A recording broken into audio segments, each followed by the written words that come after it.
రాకాలోకంకి స్వాగతం. జై హింద్ మిత్రులారా.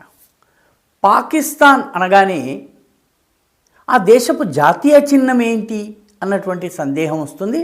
ఆ దేశపు జాతీయ చిహ్నం ఒక బొచ్చే. ఆ దేశాధినేతలు, మిలిటరీ అధికారుల దగ్గర నుంచి, ఫీల్డ్ మార్షల్స్ దగ్గర నుంచి, మంత్రులు, ప్రధానమంత్రులు, దౌత్యవేత్తలు వీళ్ళందరూ కూడాను విదేశ పర్యటనలు చేస్తున్నారంటే ఒక బొచ్చ పుచ్చుకుని ఏదో బాబు ఒక దీనార్ వెయ్యి, ఒక డాలర్ వెయ్యి, ఒక దిర్హం వెయ్యి, లేకపోతే ఒక రియాల్ వెయ్యి, నా దేశంలో నా ఖాతాలో కొంచెం డబ్బు ఉండేలా చూడు, నాకు అప్పులు చెల్లించేందుకు, అప్పుల వడ్డీలు చెల్లించేందుకు డబ్బులు కావాలి కాబట్టి రుణాలు ఇవ్వండి బాబు, ఆ రుణం మళ్ళీ తీర్చేటటువంటి అవకాశం లేదు. ఇది పాకిస్తాన్ అంటే.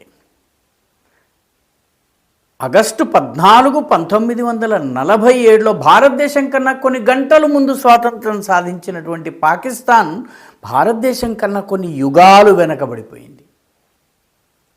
ఇప్పుడు అడగడానికి కొత్త కొత్త పద్ధతుల్ని ఎలా కనుక్కోవాలి అంటే పాకిస్తాన్ దగ్గర కనుక్కోవాలి.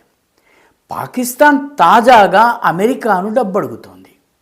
అయితే ఈసారి డబ్బడగడం కోసము తనకి వాస్తవానికి ఒక ఫండ్ ఇవ్వాలి. ఆ ఫండ్ కోసం మీరు సహాయం చేయండి అని చెప్పి అడుగుతోంది. ఫండ్ ఏమిటి? ఆ ఫండ్కు ఒక అందమైనటువంటి పేరు పెట్టింది, bilateral exchange stabilisation support fund. ఈ మొత్తం పేరుని కంఠస్థం చేయడం కూడా కష్టము.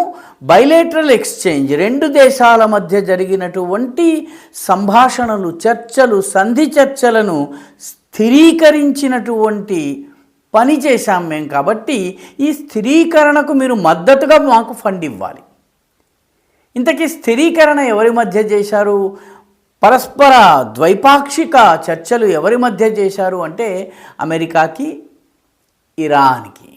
అమెరికా, ఇరాన్ ఈ రెండింటి మధ్య చర్చలు జరిపించిన కారణంగా, ఆ చర్చల్ని స్థిరీకరింపజేసిన కారణంగా మాకు డబ్బులు ఇవ్వండి మహాప్రభో, $10 బిలియన్ మాకు ఇవ్వండి అని చెప్పి అమెరికా అడుగుతోంది. తమాషా ఏంటంటే, ఏ కాగితం మీదైతే సంతకం చేయించారో ఆ కాగితం ఇంకు ఆరిపోయే లోపల, సిరా ఆరిపోయే లోపల స్ట్రైట్ ఆఫ్ హార్ముజ్లో ఇరాన్ దాడులు చేసింది, ఇరాన్ పైన అమెరికా దాడి చేసింది. అమెరికా దాడికి ప్రతి దాడిగా అమెరికన్ నౌకల పైన దాడి చేయటమే కాకుండా అరబ్ దేశాల్లో ఉన్నటువంటి రకరకాల స్థావరాల మీద, ఆయిల్ ఎక్స్ట్రాక్షన్ సెంటర్స్ మీద దాడి చేసింది. మొత్తానికి యుద్ధం కొనసాగుతూనే ఉంది. స్ట్రైట్ ఆఫ్ హార్ముజ్ ఇప్పటికీ మూసివేయబడే ఉంది.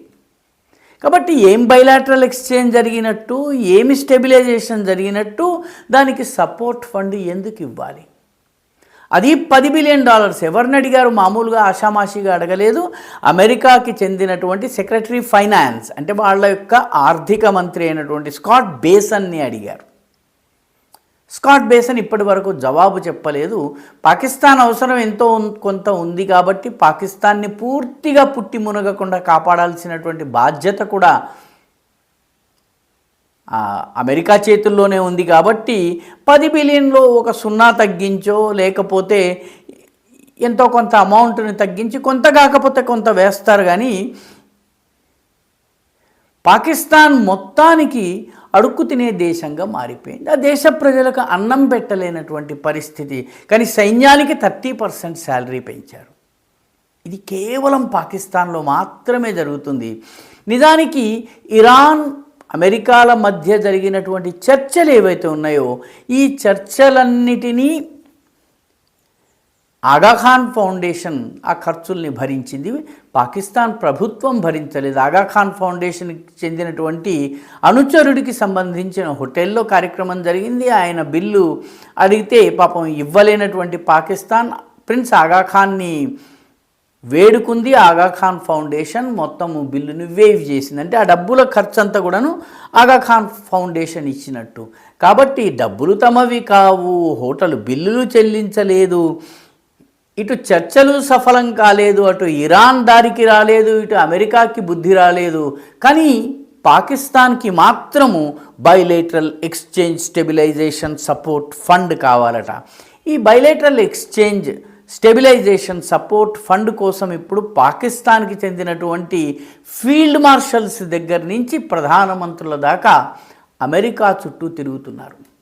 బహుశా ఆఫ్రికాలోని పేదాతి పేద దేశం కూడా ఈ రకంగా అడుక్కోదేమో. విచిత్రమైన పేర్లు పెట్టి పాకిస్తాన్ ప్రస్తుతం అడుక్కు తింటోంది. ఈ వీడియో మీకు నచ్చినట్టయితే లైక్ చేయండి, షేర్ చేయండి, ఈ ఛానల్కి సబ్స్క్రైబ్ చేయండి. మీ అభిప్రాయాన్ని కమెంట్ల రూపంలో తప్పనిసరిగా పంపించండి.